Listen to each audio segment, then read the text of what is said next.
Welcome friends, once again with RP Singh in our English lecture 2. This is part 1. Here we start.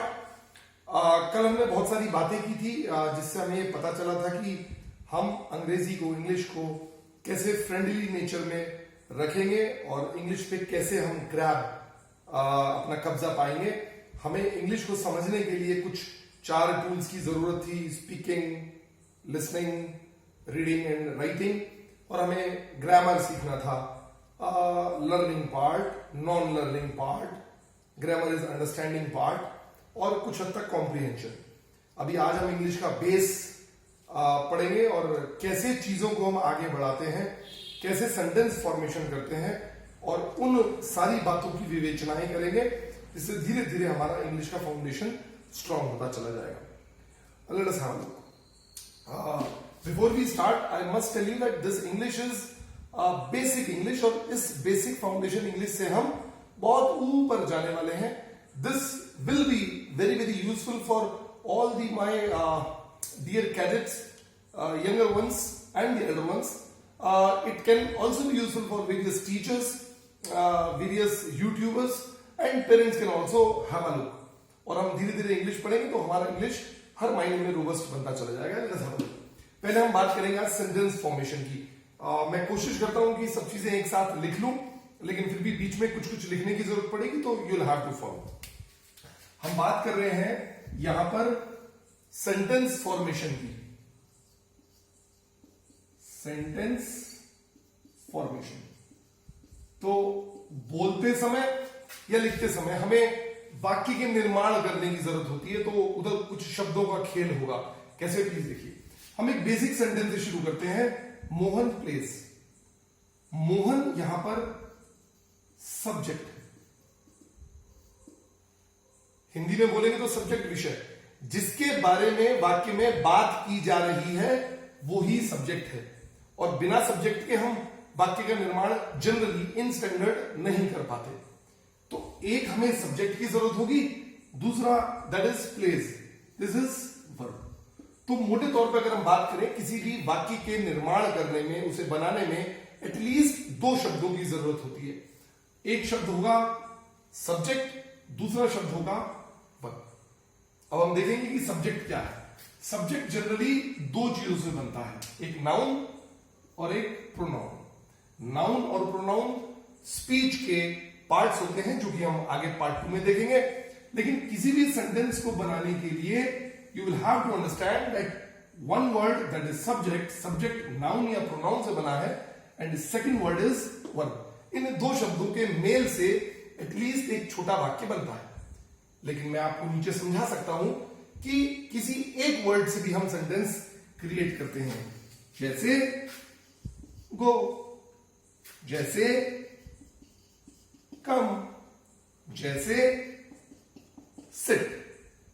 ये एक word है जिससे पूरा sentence बन चुका है, यानी वाक्य निर्माण हो चुका है. लेकिन मैं आपको बोलूंगा कि इन सभी शब्दों से पहले एक कॉमन वर्ड रहेगा, that is you. You go, you come, you sit. तो यहां पर जो यू है ये हमारे सब्जेक्ट की तरह काम करता है, और ये तीनों शब्द हमारे वर्ब की तरह काम करते हैं. यहां पर जो ये यू है जो कि सब्जेक्ट है, ये नाउन नहीं है, ये प्रोनाउन है. जैसा कि मैंने ऊपर बताया कि सब्जेक्ट या तो नाउन होगा या प्रोनाउन होगा. तो ये एक शब्द से बनने वाला सेंटेंस देखा जिसमें यू जो कि सब्जेक्ट है, जो कि अंडरस्टूड है, लेकिन ये एक होते हुए भी 2 है. दूसरे किस्म से देखते हैं. इफ वी से वाओ,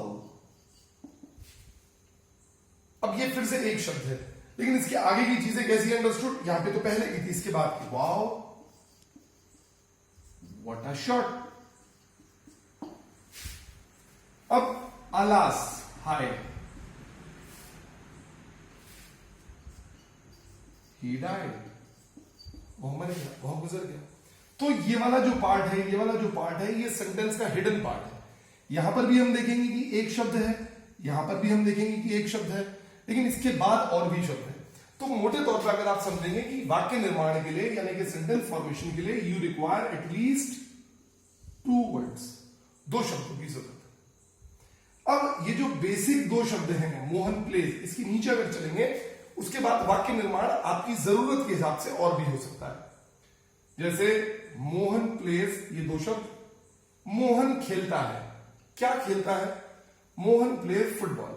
हिंदी में मोहन फुटबॉल खेलता है। तो यहां पर ये शब्द फिर से सब्जेक्ट हो गया, ये वर्ब हो गया जैसा कि ऊपर बताया। अब ये फुटबॉल है, this is subject, this is verb and this becomes object. क्या खेलता है? फुटबॉल। तो ऑब्जेक्ट भी बनेगा तो वो नाउन या प्रोनाउन से बनेगा। नाउन या प्रोनाउन यहां पर या यहां पर क्या है? पार्ट्स ऑफ स्पीच, जो कि पार्ट 2 में आपको बताया जाएगा। और आगे बढ़ते हैं तो मोहन प्लेज फुटबॉल। अब मोहन फुटबॉल खेलता है कैसे? He plays football nicely. यहां पर नाइसली ये सब्जेक्ट, ये वर्ब, ये ऑब्जेक्ट, नाइसली है बिकम्स एडवर्ब। काम को कैसे किया जा रहा है इस आधार पर आपको पता चलेगा कि मोहन फुटबॉल अच्छे से खेलता है। बात आगे बढ़ेंगे। ऐसा नहीं कि शब्द बाद में ही जोड़े जाते हैं, शब्द बीच में भी जोड़े जा सकते हैं। उदाहरण, Mohan does play football nicely.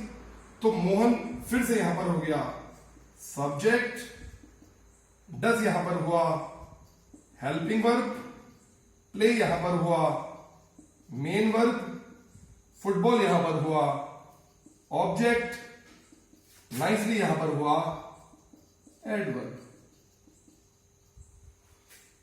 Mohan does play football nicely. इसके आगे और भी बहुत सारी चीजें बना सकते हैं, जैसे Mohan does play football nicely with his friend in the playground, वगैरह वगैरह वगैरह। तो हम सेंटेंस को कितना भी आगे बढ़ा सकते हैं। It totally depends on the requirement of the speaker और द राइटर।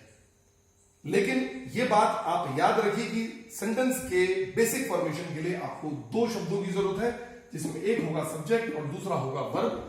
सब्जेक्ट वो होगा जो नाउन या प्रोनाउन से बनेगा, और ये बात गांठ बांध लीजिए कि सब्जेक्ट वह चीज है जिसके बारे में बात हो रही है। तो जिसके बारे में बात हो रही है वो सब्जेक्ट है। सब्जेक्ट ही इस पूरे सेंटेंस का हेड है, यानी कि मुखड़ा है जिसके बारे में सेंटेंस बात करता है। तो सेंटेंस के बारे में जिसके बारे में बात हो रही है वो सब्जेक्ट है। सब्जेक्ट नाउन या प्रोनाउन से बनेगा। इन अ सिमिलर फैशन ऑब्जेक्ट भी नाउन या प्रोनाउन से ही बनता है। ऑब्जेक्ट जनरली सेंटेंस के एंड में आता है, सब्जेक्ट जनरली सेंटेंस के फ्रंट में आता है। That becomes the engine of the sentence. ऐसा नहीं है कि सब्जेक्ट से ही सेंटेंस शुरू होगा, लेकिन in general form affirmative sentence में हम ऐसा करते हैं।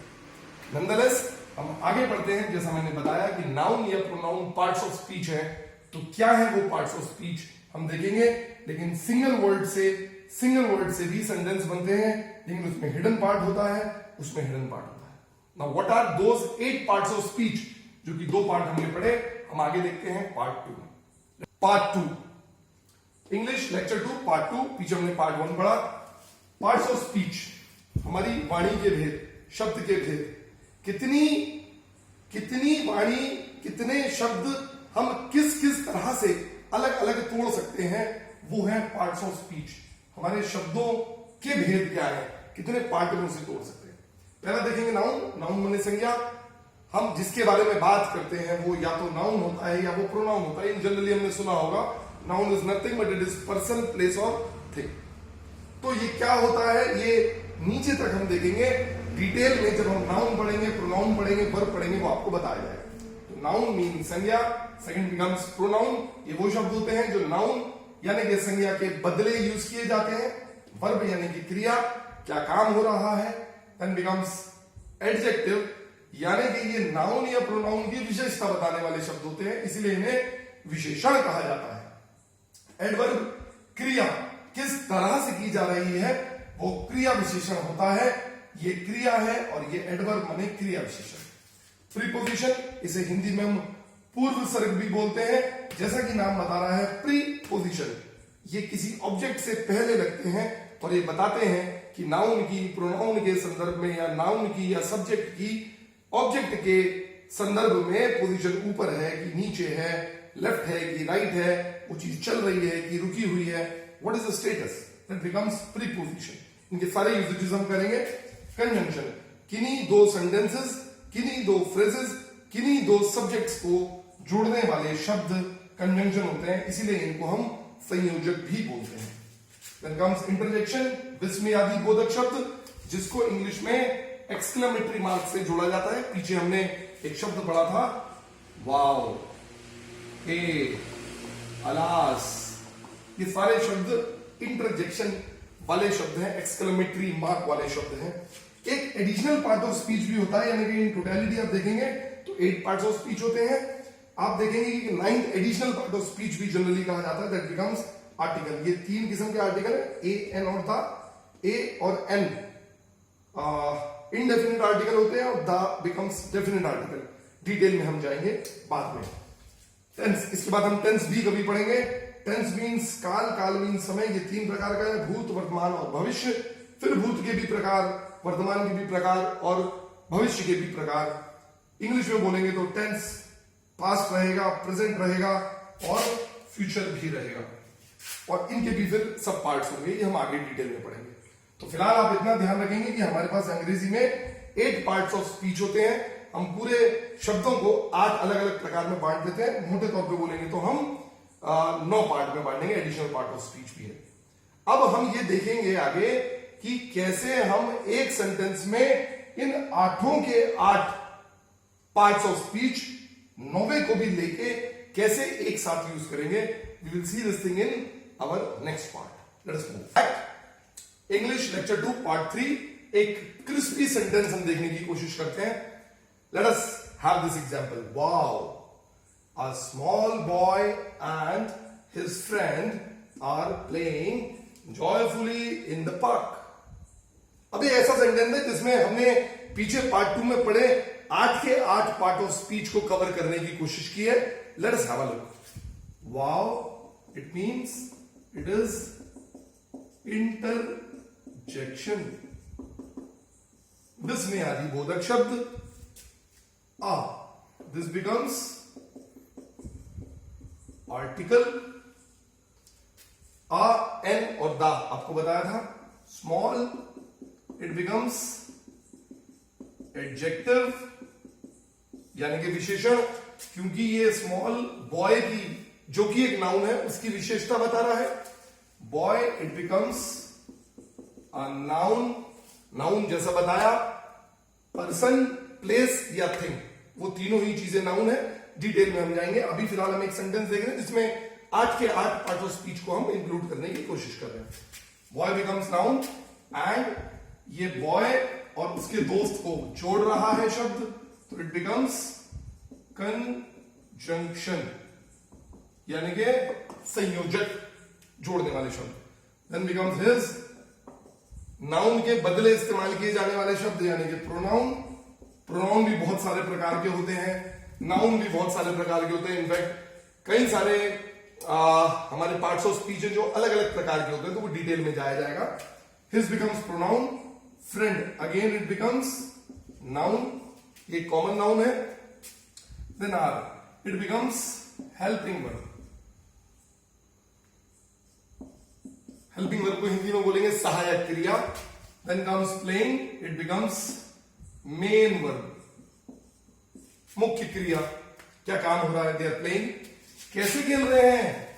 जॉयफुली, मजे से खेल रहे हैं। क्रिया कैसे की जा रही है? खेल कैसे खेला जा रहा है? Joyfully, it becomes adverb. Yes, in the park, in again becomes preposition. Preposition. Then comes the, it becomes article. और ये पार्क फिर से क्या हो गया? नाउन। जैसा मैंने बताया था, ये नाउन है, ये नाउन है, पर्सन, प्लेस और थिंग। तो यहाँ पे park is a place, friend again is a person and boy again is a person. ठीक है, तो ये एक ऐसा सेंटेंस है जिसमें हम देखने की कोशिश कर रहे थे कि एक सेंटेंस जिसमें 8 पार्ट्स ऑफ स्पीच छुपे हुए हैं।